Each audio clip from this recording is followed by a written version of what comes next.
It is 11 p.m. on the 1st of May, 2011, in Abbottabad, Pakistan.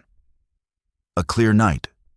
A garrison town 40 kilometers north of Islamabad, home to one of the largest military academies in the country. Two modified Black Hawk helicopters crossed the border from Afghanistan at low altitude, below radar coverage, following a routing that was designed with a single purpose: to reach one specific residential compound and not be detected until it no longer mattered. On the ground in Abbottabad, the compound at the end of a dirt track off Kakul Road sits in darkness. High walls, few windows, no internet connection, no telephone landline registered to the address. A structure that, by every external measure, was built to prevent observation, and that had for years successfully prevented it. In the White House Situation Room in Washington, it is 2 p.m. President Obama is present. His national security team is assembled. The live feed from an RQ-170 surveillance drone circling above Abbottabad is on the screens. They are watching in real time, and for the first time in nearly 10 years, the target is within reach. This is not a story about a single night. It is the story of the intelligence system that made that night possible. The command structure that planned it, authorized it, and executed it. And the strategic consequences that followed. This is the command structure. Let's break it down. Osama bin Laden founded Al-Qaeda, the base, in 1988 in the final stages of the Soviet-Afghan War. The organization emerged from a specific context: the confluence of Saudi financing, Egyptian ideological leadership, and the operational infrastructure built by the CIA-supported Mujahideen resistance against the Soviet occupation of Afghanistan. When the Soviets withdrew in 1989, this infrastructure, the training camps, the financial networks, the communication systems, the battle-hardened personnel, did not dissolve. It redirected. Al-Qaeda's declared strategic objective was the removal of Western, and specifically American, military presence from Muslim-majority countries, beginning with Saudi Arabia, where U.S. forces had been based since the Gulf War of 1991. This objective, framed in religious terms that appealed to a transnational Sunni militant constituency, gave Al-Qaeda a reach that purely nationalist or state-based terrorist organizations could not achieve. The network was not a national liberation movement. It was a global insurgency framework. Between 1993 and 2001, Al-Qaeda executed or enabled a series of attacks of progressively increasing scale and sophistication. The 1993 World Trade Center bombing, the 1998 East Africa Embassy bombings that killed 224 people, and the 2000 attack on the USS Cole in Aden Harbor. Each attack was followed by limited U.S. response: law enforcement investigations, some cruise missile strikes, one failed covert operation. The pattern established was one in which the United States treated Al-Qaeda as a serious but manageable threat rather than a strategic adversary requiring a strategic response. September 11, 2001, ended that assessment definitively. The coordinated hijacking of 4 commercial aircraft, 2 used against the World Trade Center, 1 against the Pentagon, 1 that crashed in Shanksville, Pennsylvania after a passenger revolt, killed 2,977 people, and produced a strategic shock whose implications are still being worked through 2 decades later. The immediate U.S. response was the invasion of Afghanistan in October 2001, aimed at destroying Al-Qaeda's operational base and removing the Taliban government that had sheltered the organization. Bin Laden and the Al-Qaeda senior leadership fled into the mountains of the Afghan-Pakistani border region. At the Battle of Tora Bora, In December 2001, a critical operational moment. Bin Laden appears to have escaped into Pakistan. Aided by local tribal networks and the limitations of the U.S. operation. From that point, the hunt became a long-duration intelligence and covert action problem, rather than a conventional military campaign. The decade between Tora Bora and Abbottabad was defined by a massive and sustained U.S. intelligence effort to locate bin Laden and al-Qaeda's senior leadership, operating in the extraordinarily difficult operational environment of the Afghan-Pakistani border region. Mountainous, tribal, politically complex, and penetrated by hostile intelligence services. The CIA's Counterterrorism Center, CTC, was the primary analytical and operational hub for this effort. CTC had been refocused on al-Qaeda before 9/11 by its director Cofer Black, and had developed a significant body of intelligence on the organization's structure and personnel. After 9/11, CTC's resources were dramatically expanded, its authorities were broadened, and its mandate was extended to include covert action in direct support of counterterrorism objectives. The hunt proceeded through multiple parallel tracks. Human intelligence operations attempted to develop sources within al-Qaeda's networks and within the Pakistani tribal communities that provided logistical support. Signal intelligence tracked communications. Though al-Qaeda's leadership progressively reduced its use of electronic communications after recognizing the intelligence value the U.S. was extracting from this channel. Imagery intelligence tracked the movement of known or suspected al-Qaeda personnel. Financial intelligence followed the money trails that sustained the organization's operations. The critical lead that ultimately produced the Abbottabad intelligence came not from a dramatic intelligence breakthrough, but from the patient exploitation of a single thread. The identity of a courier. Al-Qaeda's senior leadership, recognizing the vulnerability of electronic communications, had shifted to human courier networks for sensitive message traffic. Bin Laden himself communicated with the outside world through a chain of trusted intermediaries, a security measure that significantly reduced his electronic signature, but left a potential human intelligence vulnerability.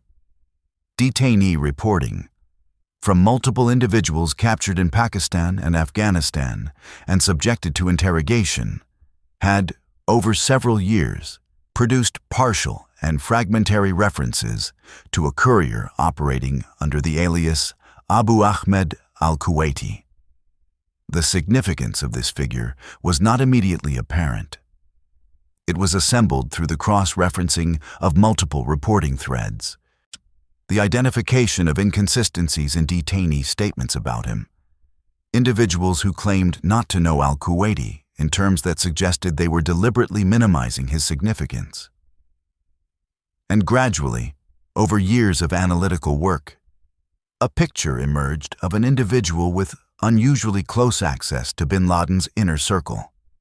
In 2010, the NSA was able to intercept a phone call that allowed the CIA to identify al-Kuwaiti's real name and, subsequently, to locate him. Surveillance teams tracked him as he drove away from the Pakistani city of Peshawar, following an indirect, counter-surveillance route that itself indicated the subject was aware of the tradecraft demands of his role. The surveillance terminated at a large, unusual compound on the outskirts of Abbottabad. The compound at Abbottabad was, from an analytical perspective, immediately anomalous. It occupied approximately 38,000 square feet, an area roughly 8 times larger than the surrounding properties. Its exterior walls were 12 to 18 feet high, topped with barbed wire. The main building had windows on the upper floors that were obscured from observation angles. The compound had no internet connection, no registered telephone line, and burned its own trash rather than using municipal collection. It had been built in 2005. The CIA established a safe house in Abbottabad from which to conduct surveillance of the compound.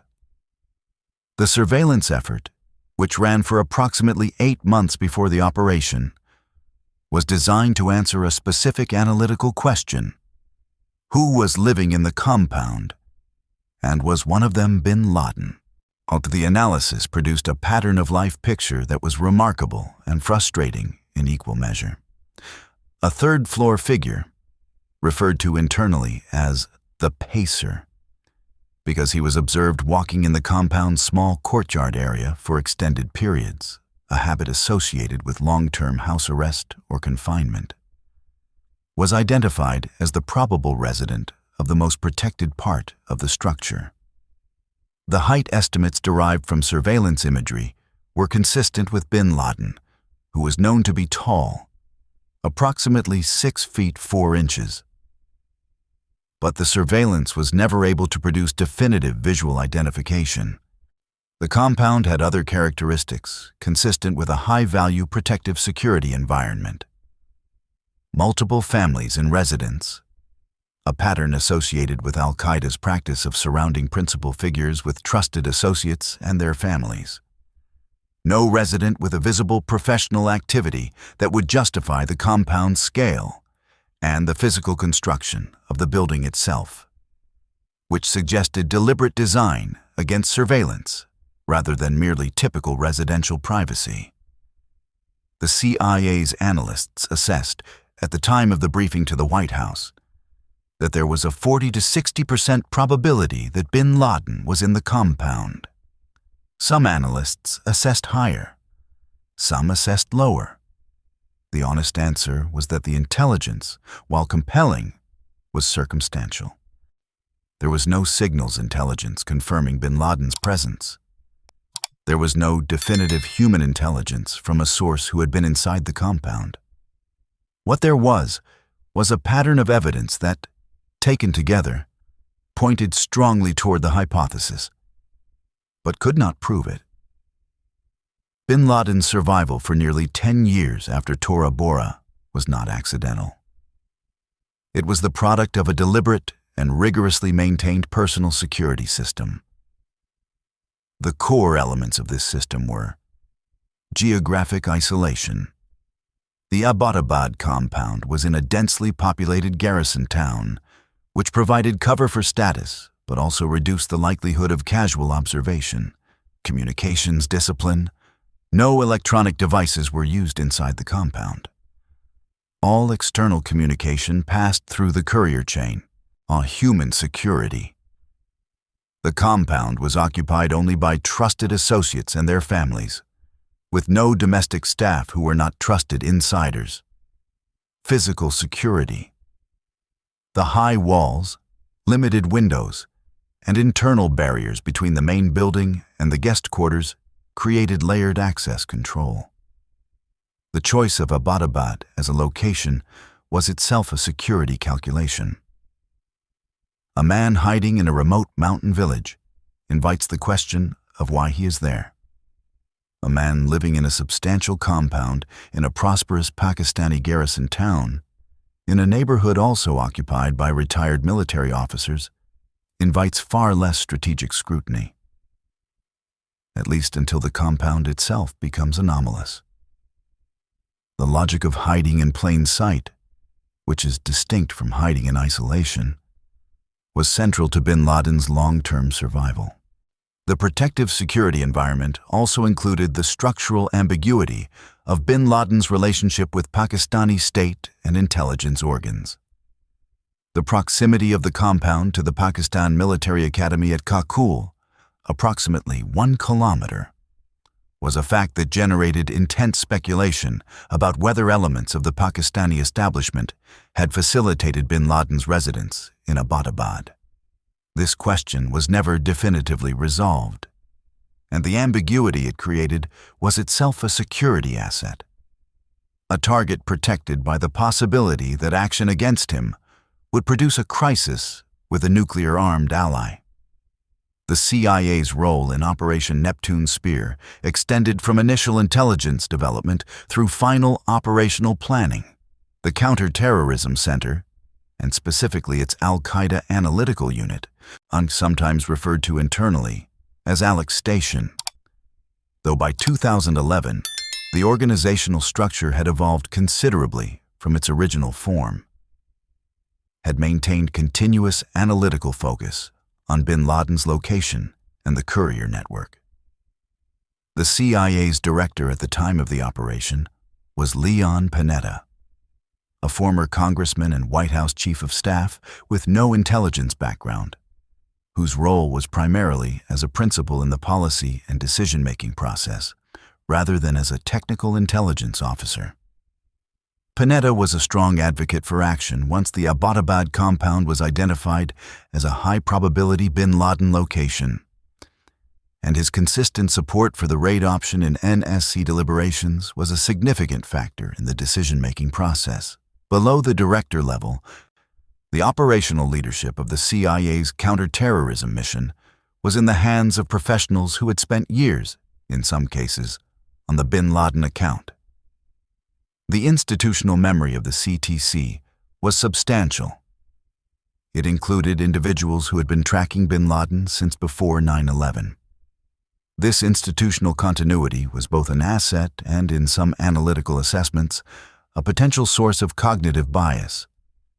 Analysts who had invested years in a hypothesis had strong professional and psychological incentives to assess evidence in ways consistent with that hypothesis.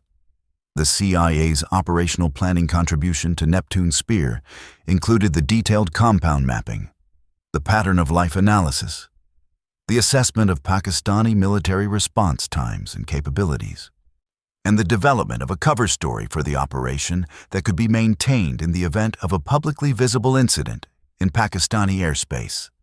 The CIA also managed the network of surveillance assets, technical and human, that fed the intelligence picture throughout the months of observation.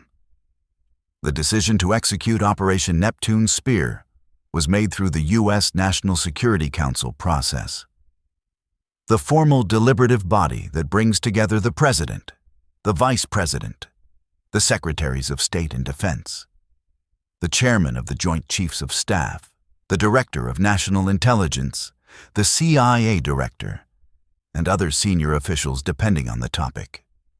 President Obama was briefed on the Abbottabad compound intelligence in August 2010. From that point, the NSC ran a deliberate and extended decision-making process that lasted approximately 8 months. During this period, multiple options were developed, analyzed, and debated. An airstrike using B-2 bombers dropping precision-guided munitions, a unilateral CIA ground operation, a joint U.S.-Pakistani operation, and the helicopter assault by SEAL Team 6 that was ultimately selected. The airstrike option was analyzed extensively and rejected on several grounds. It would have required a bomb load large enough to guarantee destruction of the compound.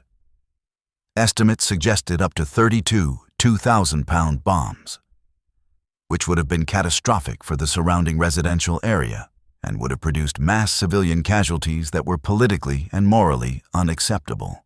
It also would not have produced a body for confirmation, which was regarded as a significant strategic requirement.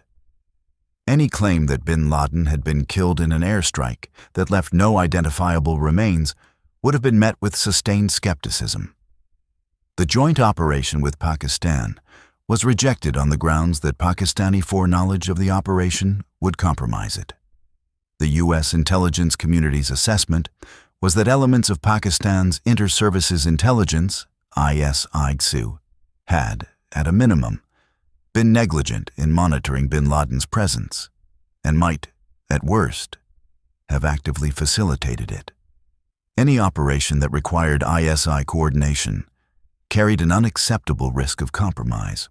In the SEAL Team 6 helicopter assault was selected because it satisfied the two requirements that the other options could not simultaneously meet.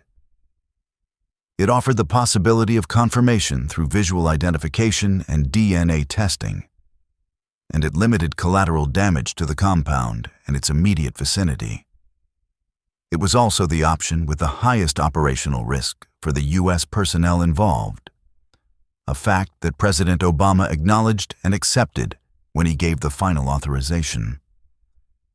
The Joint Special Operations Command, JSOC, is the U.S. military's apex counterterrorism and direct action force. Established in 1980 in direct response to the failure of Operation Eagle Claw, the attempt to rescue U.S. hostages in Iran, JSOC exists to develop and execute the most sensitive and demanding special operations missions in the U.S. military's portfolio.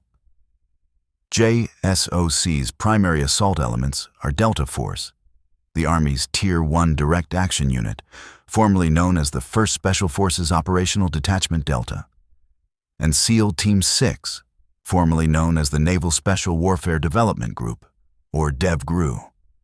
Both units operate at the extreme end of special operations capability. Selection attrition rates above 80%, training cycles of years before operational deployment, and a continuous operational tempo that by 2011 had produced hundreds of direct action raids across Afghanistan and Iraq. For Operation Neptune Spear, SEAL Team 6 was the selected assault force. The specific unit assigned was the Red Squadron of DEVGRU, one of 4 assault squadrons that rotate between operational deployment and training. The selection of DEVGRU over Delta Force reflected the operational requirements of the mission.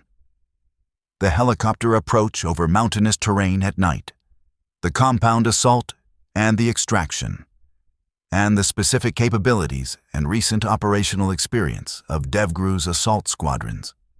JSOC's commander at the time of the operation was Admiral William McRaven, a career Navy SEAL officer who had commanded JSOC since 2008 and who had personally overseen the operational planning for Neptune Spear. McRaven's role was to translate the policy decision, raid the compound and kill or capture bin Laden, into an executable military operation, managing the planning process, coordinating the rehearsals, and providing the chairman of the Joint Chiefs and the NSC with his professional military assessment of the plan's feasibility. The assault force for Neptune Spear comprised approximately 79 personnel. The assault element of 24 SEAL operators who would enter the compound, a larger support and security element, flight crews, a combat assault dog named Cairo, and a small CIA team. The total mission set also included 2 Chinook helicopters staged in Afghanistan as quick reaction forces and medevac platforms, and the RQ-170 drone providing overhead surveillance. The helicopter aviation element was the most technically demanding aspect of the operation, and the element that introduced the greatest operational risk. The standard Black Hawk helicopter would have been detectable by Pakistani radar during the border crossing and the 90-minute flight to Abbottabad. The operation required modified helicopters with a significantly reduced radar cross-section. Aircraft described variously as stealth Black Hawks or quiet Black Hawks, whose specific technical characteristics remain partially classified, but which incorporated radar-absorbing materials, modified rotor systems that reduced acoustic signature, and exhaust modifications that reduced infrared signature. These aircraft were reportedly drawn from the 161st Special Operations Aviation Regiment, the Night Stalkers, the U.S. Army's dedicated Special Operations Aviation Unit, whose pilots trained specifically for low-level, night, long-range insertion and extraction of Special Operations Forces. The 161st SOAR had been operating in Afghanistan continuously since 2001 and had developed the highest level of proficiency in exactly the type of operation Neptune Spear required.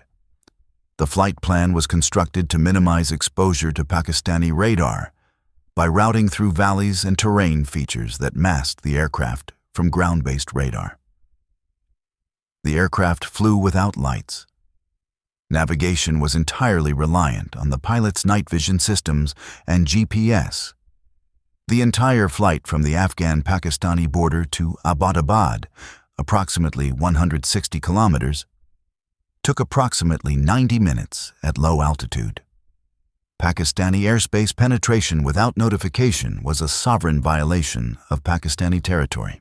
The decision to conduct the operation unilaterally, without informing Pakistan's military or government, was a direct reflection of the intelligence assessment that Pakistani foreknowledge would compromise the mission. The risk was not merely political. Pakistani air defense, while not on alert for the penetrating force, could have intercepted the aircraft if alerted. The operational window between insertion and the point at which Pakistani radar would likely detect the force, estimated at approximately 30 to 40 minutes after landing, was a primary driver of the assault timeline. The intelligence operation that produced the Abbottabad compound lead is a case study in the value and limitations of modern intelligence collection. And it took approximately 5 years from the first fragmentary references to the al-Kuwaiti courier to the point at which his location could be tracked. And even then, the identity of the compound's primary resident could not be confirmed with certainty before the operation. The fusion of multiple intelligence streams, human intelligence, signals intelligence, imagery intelligence, and financial intelligence, into a single analytical picture is the essential capability that distinguishes modern intelligence organizations from their historical predecessors. No single collection discipline produced the Abbottabad lead. It was the cross-referencing of partial data from multiple sources, analyzed over an extended period by a team with deep institutional knowledge, that assembled the picture. The limitations of this fusion were also clear. The intelligence picture had a fundamental gap. The surveillance never produced direct confirmation of bin Laden's presence. The analysts knew that someone of bin Laden's approximate physical description was living in the compound's most protected section. They knew the compound had been built for concealment. They knew the resident security practices were consistent with someone who feared precisely the type of operation that was being planned against him. But certainty, the kind of certainty that eliminates all doubt, was never achieved. This gap between intelligence confidence and actionable certainty is a recurring feature of high-stakes covert operations. The intelligence assessment for the Iraq invasion's weapons of mass destruction program had been presented with false certainty, for the Neptune Spear decision was made with honest uncertainty, a 40 to 60% confidence estimate. And the willingness to act despite that uncertainty is itself a significant doctrinal and political development. The 8 months of surveillance of the Abbottabad compound produced what intelligence professionals call a pattern of life assessment. A picture of the routines, behaviors, and population of a target location, built from extended observation rather than from any single decisive intelligence product. Pattern of life analysis is most powerful when the observed behavior is anomalous relative to the observed context. In the Abbottabad compound, multiple behavioral patterns were anomalous. The burning of trash, rather than using municipal collection, indicated deliberate prevention of intelligence exploitation of household waste, a technique known to produce significant intelligence in high-value target operations. The absence of electronic communications in a residential compound in a Pakistani city in 2010 was statistically unusual to the point of being near unique. The periodic observations of a tall male figure walking within the compound walls, never leaving, never using a vehicle, indicated confinement or concealment that was inconsistent with normal residential behavior. Each of these individual observations was ambiguous. Taken together, they formed a pattern that was highly consistent with one specific hypothesis and inconsistent with most plausible alternatives. The analytical challenge was to resist the confirmation bias trap. the tendency to weight evidence consistent with the preferred hypothesis more heavily than evidence that complicates it, while maintaining the analytical discipline to present the picture honestly to decision-makers. The modified Black Hawks used in Neptune Spear represented a significant technical intelligence asset that the U.S. had not previously used in an operation with the potential for public exposure. The decision to deploy them in Neptune Spear therefore carried a specific risk. If either aircraft was lost in Pakistani territory, its existence would become public, and the technical characteristics that conferred the stealth advantage would be available for analysis by Pakistan and its intelligence partners, including China. This is precisely what happened. One of the two insertion helicopters suffered an aerodynamic malfunction during the approach to the compound, a phenomenon known as vortex ring state, in which the rotor's own downwash recirculates under the blades in a confined space, dramatically reducing lift. The pilot, trained for exactly this eventuality, executed a controlled crash landing that preserved the crew and the assault team, but left the aircraft partially intact on the ground inside the compound wall. The decision the assault force commander had to make, in real time, under the pressure of an operation already underway, was whether to continue the mission or abort. He continued. The mission adapted. The assault proceeded using modified entry points. The aircraft was partially destroyed by the assault team before extraction, but significant portions of the tail rotor assembly and the aircraft's structural components were left in Pakistani hands. Within days, Pakistani officials had allowed Chinese technical experts to inspect the wreckage. The extent to which China benefited from this access is classified. But the incident illustrated a principle that applies to any operation using previously undisclosed technical capabilities.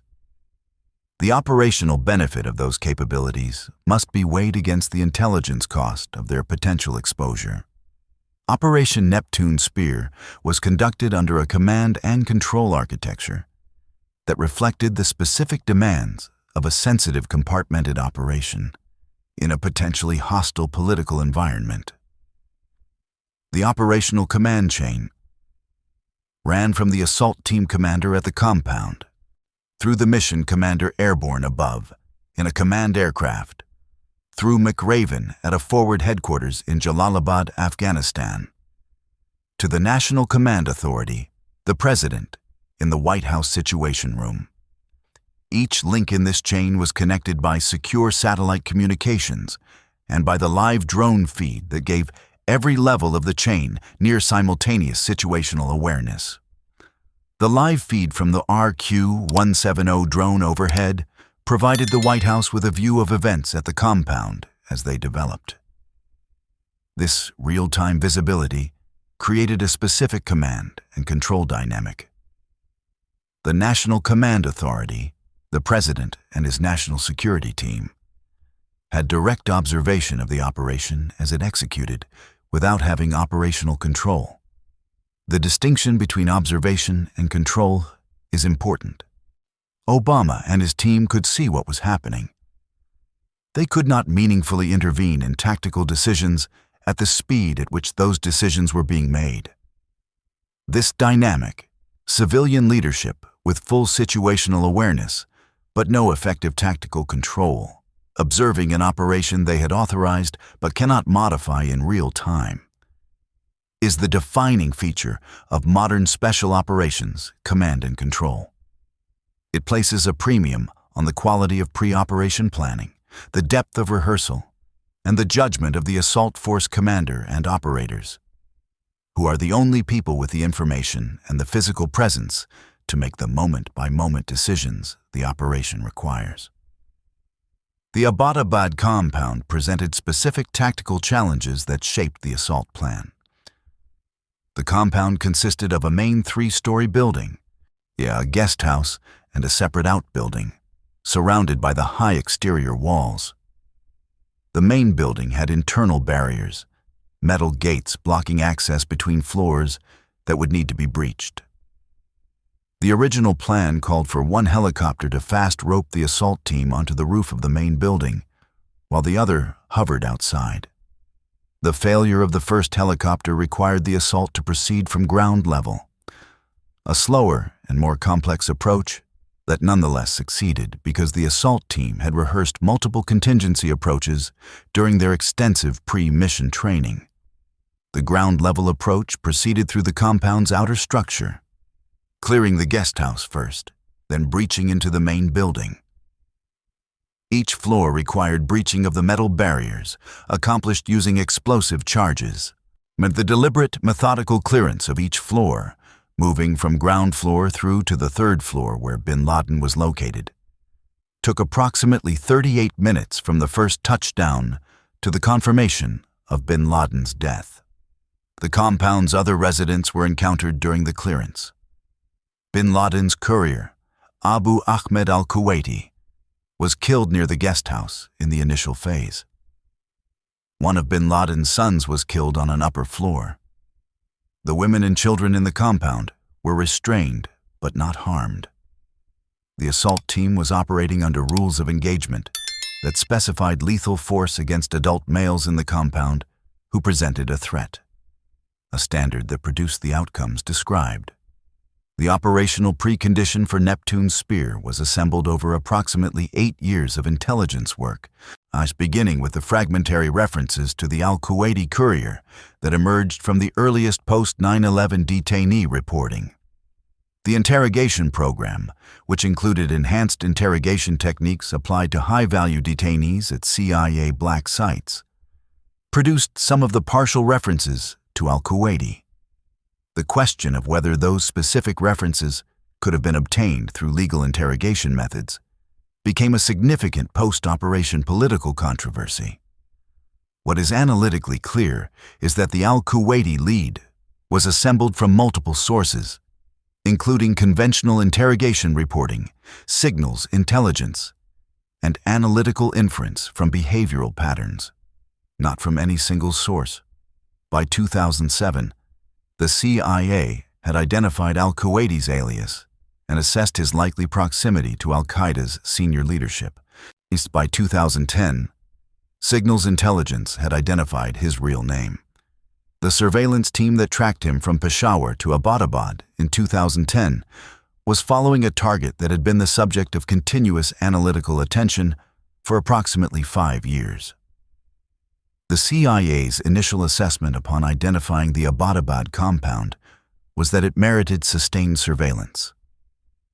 The compound was anomalous enough to justify significant collection resources, but not anomalous enough to justify immediate action. The intelligence picture at the point of initial identification was insufficient to support a presidential-level decision. The CIA established its Abbottabad safe house and began systematic collection.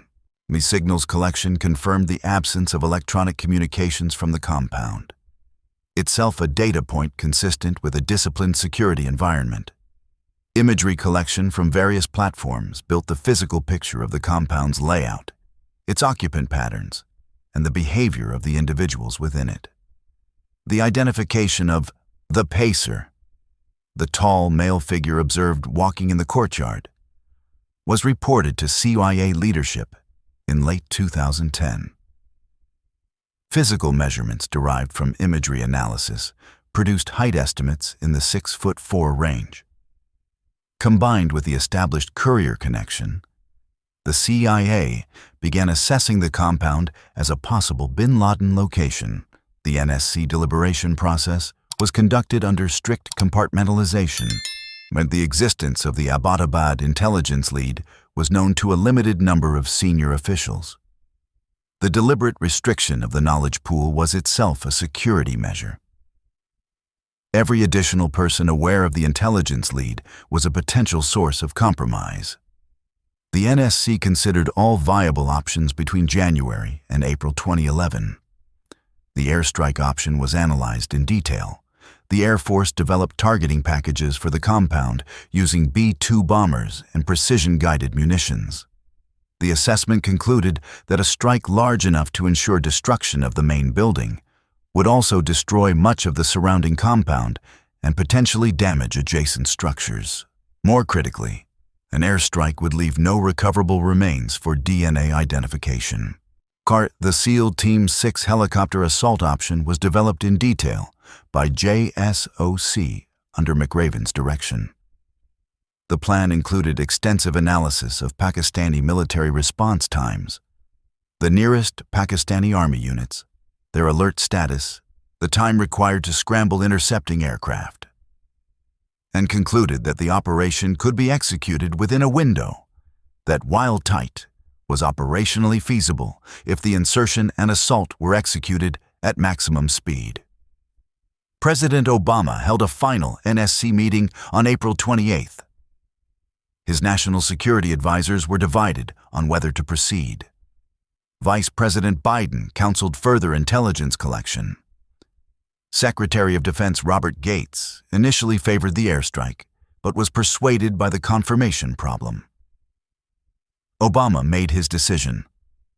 The helicopter assault would proceed. The target date was May 1st, 2011, contingent on acceptable weather conditions over Abbottabad. The two modified Black Hawk helicopters departed from Jalalabad airfield in eastern Afghanistan at approximately 11 p.m. local time on May 1st, 2011. The assault element, 24 SEAL operators plus the K-9 unit and support personnel, was loaded across the two aircraft. The flight plan had been developed over months of analysis.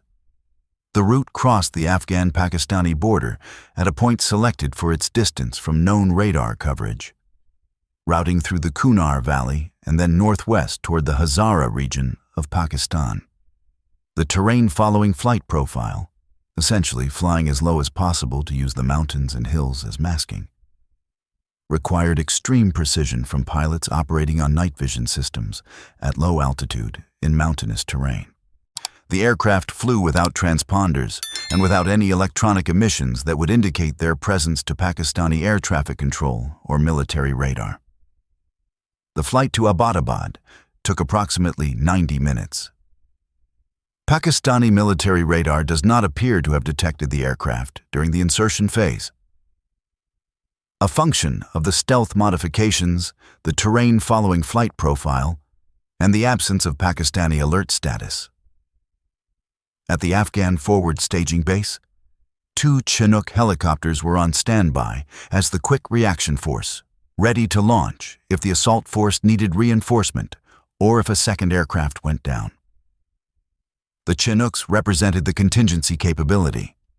If the worst case occurred and the assault force was stranded at the compound, the QRF would launch regardless of the political and military consequences of a larger force entering Pakistani territory. The two helicopters approached the compound from the southwest at low altitude. The plan called for one aircraft to hover over the main building while operators fast roped onto the roof, and for the second to land in the exterior courtyard near the guest house. The first aircraft began its hover approach over the main building. The combination of the compound's high walls, the weight of the aircraft, the temperature and altitude combined to produce the vortex ring state condition that caused the aircraft to lose lift. The pilot immediately recognized the malfunction and executed a controlled emergency landing, setting the nose of the aircraft on the top of the compound wall and the tail rotor into the ground. The aircraft was partially disabled on impact but did not flip. No personnel were killed or seriously injured. The second aircraft, observing the first helicopter's situation, diverted to land outside the compound wall to the north. The assault plan was immediately adapted. Instead of fast roping from the roof, the team breached through the compound wall. The assault proceeded in a modified sequence, but with the same objectives and the same fundamental approach. The first team cleared the guest house. Abu Ahmed al-Kuwaiti was encountered armed and was killed. His wife was wounded. The team then breached into the main building's ground floor. The metal gates were blown with explosive charges. The building was cleared floor by floor. On the second floor, one of bin Laden's sons, Khalid, was encountered and killed. The assault team reached the third floor. A darkened corridor led to the master bedroom. A tall figure was visible in the room. A woman threw herself forward, apparently attempting to shield the figure or to place herself in the line of fire. The assault team fired. The figure was shot twice, once in the chest, once above the left eye. The shot individual fell. The assault team moved to confirm the kill. The facial features were consistent with bin Laden. The height was consistent. The distinctive beard, now gray, was present. At approximately 0:39 on May 2, 2011, 9 minutes after the first helicopter reached the compound, the assault team commander transmitted the code word that had been designated to signal bin Laden's death to the command chain. Geronimo, EKIA, enemy killed in action. With the compound secured and bin Laden dead, the operation entered its exploitation phase. The assault team had approximately 30 minutes before the risk of Pakistani military response increased to an unacceptable level. Site exploitation is a structured procedure with defined priorities. Electronic devices, hard drives, thumb drives, mobile phones are the highest priority. They represent potential intelligence on Al-Qaeda's networks, communications, and operational planning that may be time-sensitive. Documents, letters, maps, handwritten notes are the second priority. Physical material, weapons, equipment, pharmaceuticals is collected if time permits. The Abbottabad compound yielded what the CIA subsequently described as the largest collection of senior Al-Qaeda material ever collected in a single operation. Hard drives, the thumb drives, and mobile phones, documents that described Al-Qaeda's planning for future attacks, correspondence between bin Laden and Al-Qaeda affiliates. The material was flown directly from the compound to CIA facilities and entered the exploitation pipeline immediately. Bin Laden's body was prepared for removal. A DNA sample was taken. The body was loaded onto the replacement helicopter. One of the Chinooks that had been called forward to replace the disabled Black Hawk. The disabled aircraft was destroyed with explosive charges before the force departed. The explosion that the Pakistani public and military heard in Abbottabad at approximately 1:15 a.m. was the demolition charge, not a hostile engagement. The extraction took the force back to Afghanistan. DNA analysis of the body sample was conducted at a JSOC laboratory and confirmed the identity of Osama bin Laden within hours. The body was then transferred to the USS Carl Vinson, a U.S. Navy aircraft carrier in the North Arabian Sea, where it was washed, wrapped in a white sheet, and buried at sea, a decision made to prevent any specific location from becoming a memorial site. President Obama received confirmation of bin Laden's death at approximately 11:35 p.m. Washington time on May 1st, 35 minutes after the operation began. He addressed the nation from the White House at 11:35 p.m. Eastern Daylight Time, approximately 38 minutes after the operation's conclusion. The announcement triggered immediate public reactions. Crowds gathered outside the White House, at Times Square in New York, and at other locations across the United States.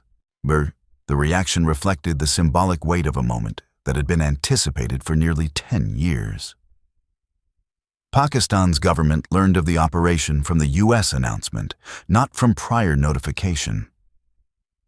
The diplomatic crisis that followed was significant.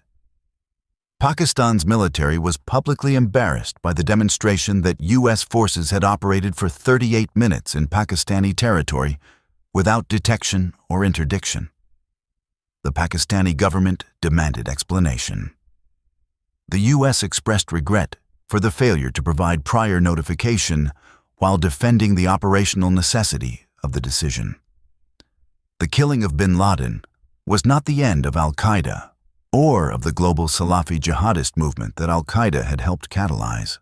Al-Qaeda had, by 2011, already substantially decentralized.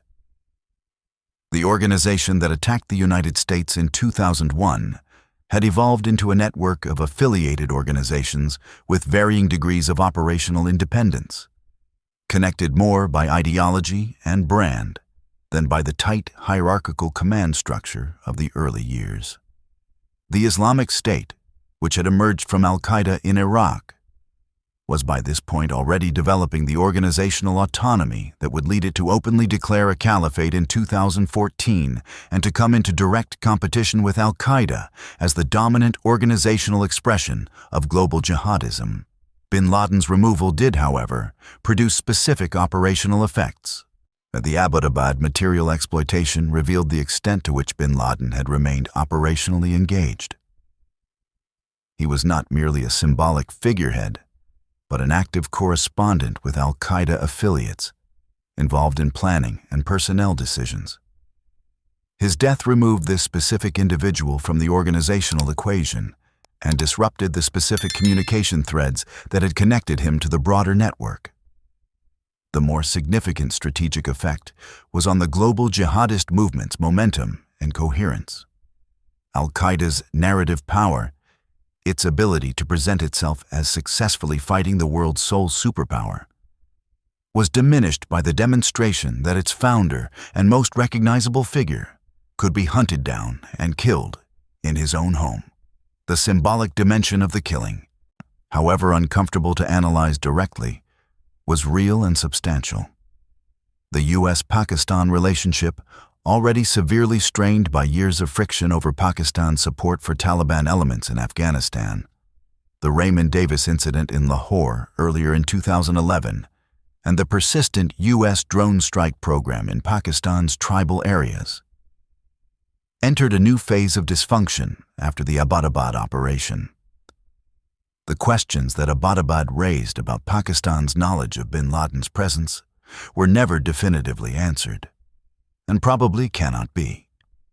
The possibilities ranged from the most uncomfortable, that elements of the ISI had knowingly sheltered bin Laden, through to the merely embarrassing, that Pakistan's intelligence services had failed to detect an extraordinarily anomalous compound 1 kilometer from their premier military academy. And neither possibility was comfortable, and the Pakistani government's official position that it had no knowledge of bin Laden's presence was met with sustained international skepticism. The practical consequences for the bilateral relationship included the suspension of military cooperation programs, the expulsion of U.S. military trainers from Pakistan, restrictions on CIA operations in the country, and a prolonged diplomatic freeze. The relationship recovered because both sides had structural incentives to maintain it, primarily around the NATO supply routes through Pakistan into Afghanistan. But it recovered to a lower baseline than it had previously occupied. Neptune Spear's intelligence narrative produced several doctrinal lessons that entered the practice of U.S. intelligence operations. The first was the demonstrated value of long-duration human intelligence patience. The Al-Kuwaiti courier lead took 5 years to develop from initial identification to actionable location. The temptation in intelligence analysis, given institutional pressure for results and the psychological satisfaction of immediate conclusions, is to act on incomplete information. The Neptune Spear intelligence narrative was a demonstration that the most significant leads require sustained, patient development before they reach operational utility. The second lesson was about the honest presentation of uncertainty to decision-makers. The 40 to 60% confidence estimate presented to the NSC was analytically honest. It reflected the genuine uncertainty in the intelligence picture. Decision-making based on honest uncertainty is structurally different from decision-making based on false certainty. The contrast with the Iraq WMD intelligence failure, where uncertainty was systematically minimized in presentations to policymakers, was explicit in the deliberations and was a significant factor in the decision to proceed despite incomplete certainty. The third lesson was about intelligence fusion. No single collection discipline produced the Abbottabad lead. The combination of human, SIGINT, IMINT, and analytical inference over an extended period in a team with deep institutional knowledge of the specific target set produced the compound identification. The investment in intelligence fusion capabilities, the technical infrastructure, the analytical tools, and the human expertise required to integrate diverse collection streams into a coherent picture, is the organizational precondition for this type of result. Operation Neptune Spear confirmed and accelerated a transformation in U.S. military doctrine that had been underway since the early days of the Afghanistan and Iraq campaigns. The elevation of Special Operations Forces from a supplementary capability to a primary instrument of national security policy. JSOC had undergone a fundamental transformation under the command of General Stanley McChrystal between 2003 and 2008. McChrystal had recognized that the traditional JSOC operating model, which treated each mission as a discrete, carefully planned, intelligence-intensive event, was insufficient for the operational tempo required in Iraq, where multiple high-value targets needed to be prosecuted simultaneously and continuously. The transformation was toward a find, fix, finish, exploit, analyze cycle, F3EA, in which intelligence exploitation from one raid fed directly into the planning for the next, compressing the operational cycle from weeks to hours. Neptune Spear was not an F3EA operation in the pure sense. It was a single, carefully planned, non-recurring mission against a specific target.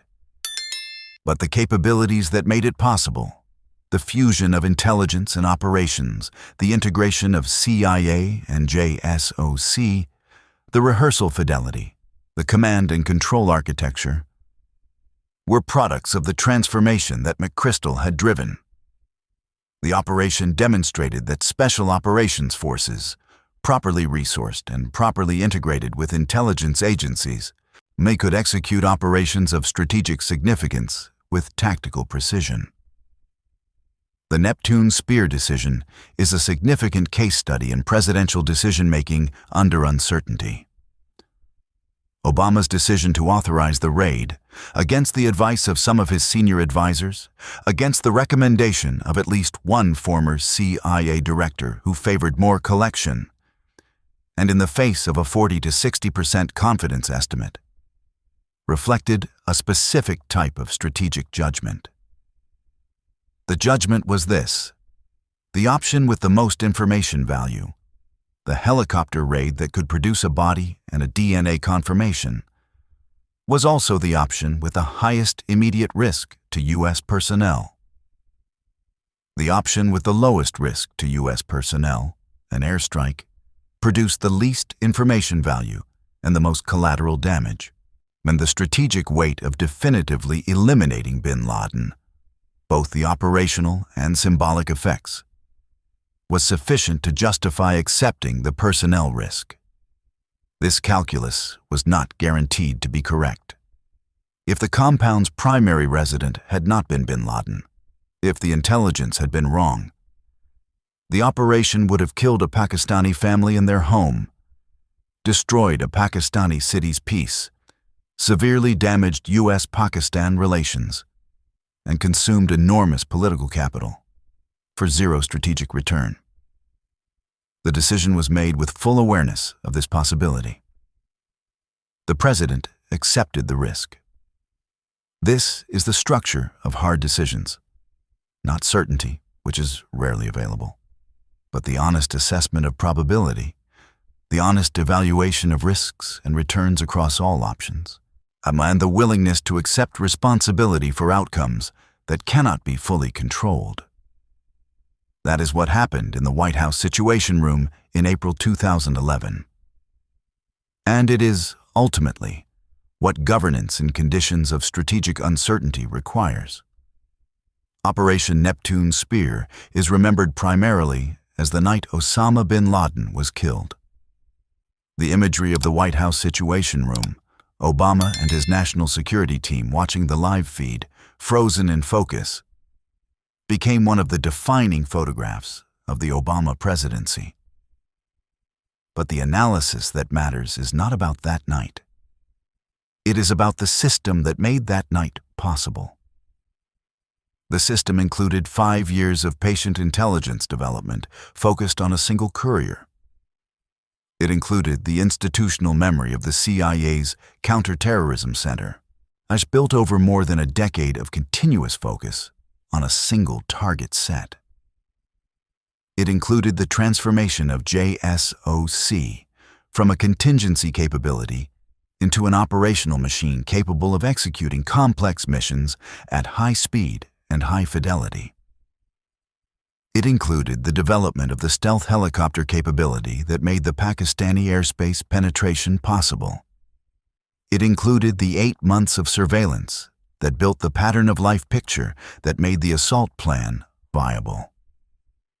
None of these elements was created in response to the 2010 Abbottabad identification. All of them were built in the preceding years through sustained institutional investment in response to previous failures and previous requirements. The CIA's CTC was expanded after the 9/11 failure, and JSOR was transformed after the Iraq and Afghanistan campaigns revealed the limits of the previous operating model.